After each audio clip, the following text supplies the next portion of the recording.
Então, o processo de normalização ele define uma série de passos que permitem refinamento do banco de dados, neste caso, banco de dados relacional. Então, é uma técnica da teoria e da prática de banco de dados que permite a gente analisar o nosso conjunto de tabelas, o nosso conjunto de relações, tá?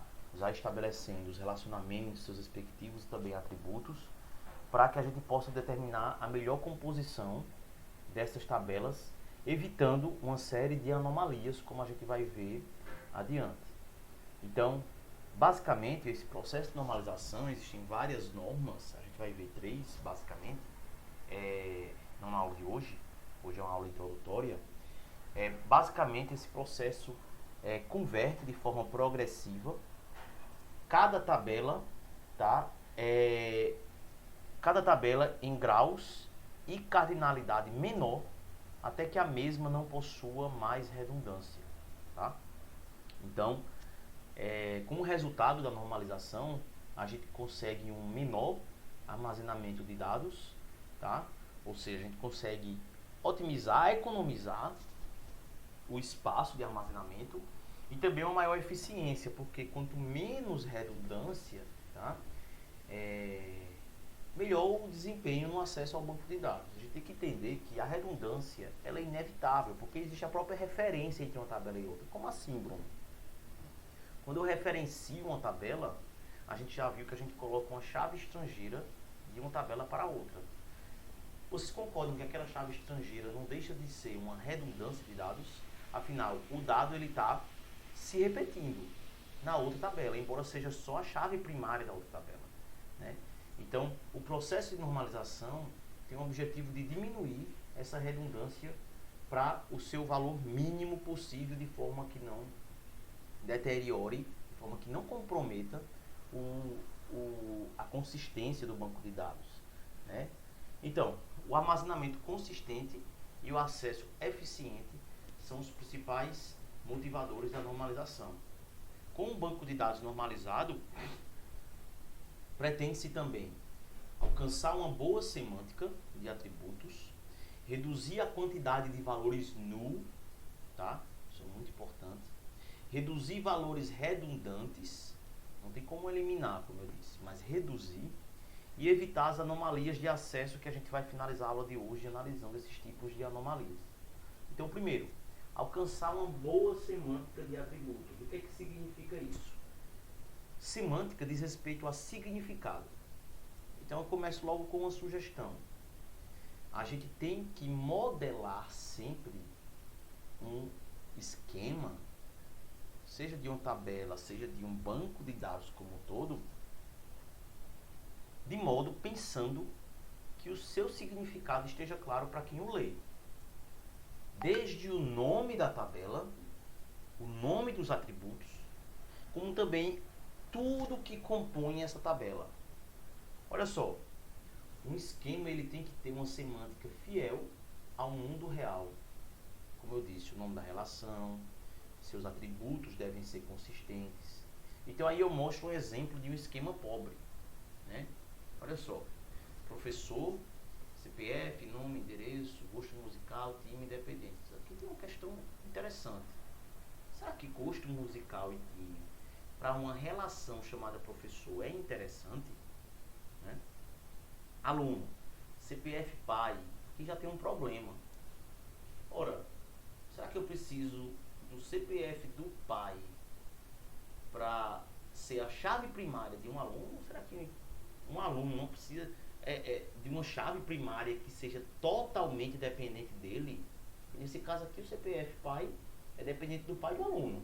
A gente vai analisar isso com calma, tá? Então, professor álgebra, professor física, sério, ora, esses dados aqui, professor álgebra, professor física, não me parece ser uma boa sugestão colocar dados do professor de álgebra, de física, dentro de uma relação de aluno. É estranho isso, tá? E uma relação tem, pelo que eu estou vendo, uma relação que representa o quê? Uma relação de relacionamento muitos para muitos, né? Tá vendo aí? E aqui, um exemplo de um esquema rico. Então aqui a gente já viu que tem algumas questões que tornam esse esquema pobre. E aqui um esquema rico, olha, professor, CPF, nome, endereço, só tem dados aqui que dependem inteiramente do professor. Dependentes do professor, ou seja, isso aqui é uma entidade fraca, faltou só a chave primária aqui, que tem os dados de quem depende, que é o professor, e o nome do dependente. A chave primária seria a composta dos dois, CPF prof e nome dependente. Responsável aluno, olha só, chave primária do CPF, que seria o CPF do pai, o nome do camarada e o telefone. Cadê aluno? CPF aluno, CPF do responsável, veja que agora a chave primária é do próprio aluno. Enfim, aqui nós temos uma diferença, todos os dados que estariam representados aqui, professor álgebra, a disciplina do cara, está por aqui. Eles estão representados em mais tabelas, é verdade, mas isso torna o banco de dados muito mais consistente.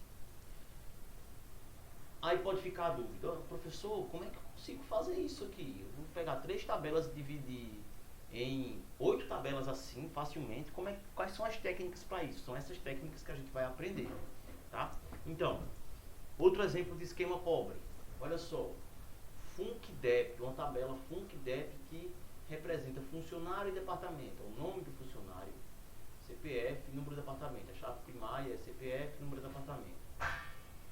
Poxa, tá na cara que tá estranho, né?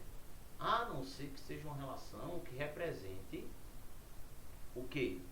Um relacionamento entre funcionário e dependente. Na verdade, eu falei departamento, né? Mas eu acho que é dependente aqui, tá? Eu acho não, é dependente. Então, a não ser que seja uma tabela que represente esse relacionamento, tendo 2 tabelas, uma funcionário, uma dependente, e essa seja FuncDep. Tudo bem, mas não é o caso.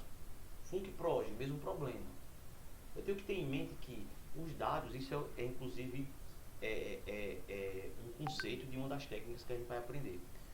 Os atributos de uma tabela, eles têm que ser integralmente dependentes da chave primária daquela tabela. Então a gente vê aí, ó, que nome dep não é inteiramente dependente de... só um minuto, gente, tá bora me ligando aqui. Não é inteiramente dependente de outras informações, tá? Então, e aqui eu tenho um exemplo de esquema rico, né? Onde eu tenho aí 6 tabelas que representam todos esses dados, só que de forma confiável, consistente, sem redundância de dados. E a gente vai aprender como fazer esse mapeamento daqui para cá, tá? Então, primeiro ponto que motiva a parte de normalização é justamente alcançar uma boa semântica de dados. Então, segundo ponto, reduzir a quantidade de valores null. O que é que significa isso? A gente tem que evitar, sempre que possível, tá? Colocar atributos que são frequentemente nulls em uma tabela, tá? Por quê? E isso acontece muito em relações extensas, né? Então, relações extensas com atributos que raramente são utilizados, mas com que mesmo que não tenha ali valores, seja null, valores sejam espaços na memória sejam reservados, né? Então, além disso, isso também gera problemas relacionados à semântica, uma vez que a gente já viu que valores null têm significados, têm semântica diferentes, né? Então isso faz com que a compreensão sobre os dados ali representados seja dificultada, tá? Terceiro ponto de motivação, reduzir valores redundantes nas tuplas. Então a sugestão é modelar esquemas de relações de modo que não exista essa redundância, tá? Então olha só, eu tenho aí essa relação, nome, CPF, data de nascimento, número do departamento que esse camarada trabalha, nome do departamento que esse camarada trabalha, CPF do gerente desse departamento. Então olha só, percebe que existem dados que estão sendo repetidos de forma desnecessária. Pesquisa, pesquisa, pesquisa, 2, contábil, contábil. Olha só algo interessante. Se eu mudo o número do departamento, eu mudo o nome do departamento, eu mudo também o CPF do gerente. Isso é interessante.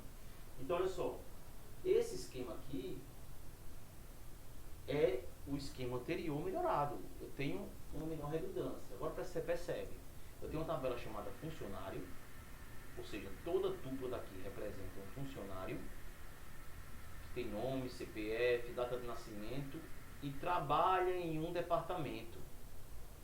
Isso aqui referencia valores de tuplas de uma relação chamada departamento. João trabalha no departamento 1. Quem é o departamento 1? Pesquisa. Pedro no 2. Quem é o departamento 2? Contábil. Então veja que apenas o número do departamento ele é repetido. Informações sobre cada departamento só aparecem uma vez. Tá? Bruno, mas aí tem redundância. Mas aqui é a redundância que ela tem que ter. Que é só a chave primária de departamento sendo repetida aqui em funcionário para estabelecer que tipo de relacionamento. Um para muitos, como a gente já estudou. Tá? E por fim, evitar anomalias de acesso ao banco de dados. Tá? Então existem basicamente 4 tipos de anomalias. E a gente vai estudar elas. Esquemas bem projetados não permitem anomalias de inserção, atualização e exclusão. 3 tipos de anomalias, perdão. Tá? Então olha só essa relação que a gente já estudou. Queria que vocês me dissessem, pensassem na verdade, né? Que ocorre, vamos supor que todos os dados de funcionários e departamentos estão representados nessa tabela. Uma tabela que está mal projetada. Ou seja, não tem uma tabela departamento, não tem uma tabela só funcionários, tem uma tabela que representa logo tudo em um tabelão. Se eu quisesse cadastrar, excluir ou atualizar um departamento, como é que eu faria? Teria uma tabela que mistura dados em cada tupla de funcionário e departamento. Né? Isso gera, como eu disse, anomalias de inserção, exclusão e atualização. Tá? Com a normalização, essas anomalias são resolvidas. Então, olha só, para qualquer operação de dados de departamento, eu manipulo só a tabela de departamento. Para qualquer alteração de dados, atualização, exclusão, cadastro de funcionário, eu quero só a tabela de funcionário. Então, quais são as anomalias de inserção? Anomalias de inserção ocorrem quando dados são inseridos, inserção, e tornam um banco de dados inconsistente. Então, considere aqui essa tabela. Tá? Como garantir que os dados de departamento serão inseridos de forma consistente? Como, por exemplo, eu posso inserir um departamento sem funcionário se eu misturo duplas entre funcionários e departamentos? Tá? Anomalia de exclusão. Como garantir, por exemplo, que as informações de um funcionário serão mantidas quando eu excluir, por exemplo, um departamento em específico? Eu quero excluir um departamento, mas um departamento que só tem um funcionário, mas eu quero manter as informações daquele funcionário.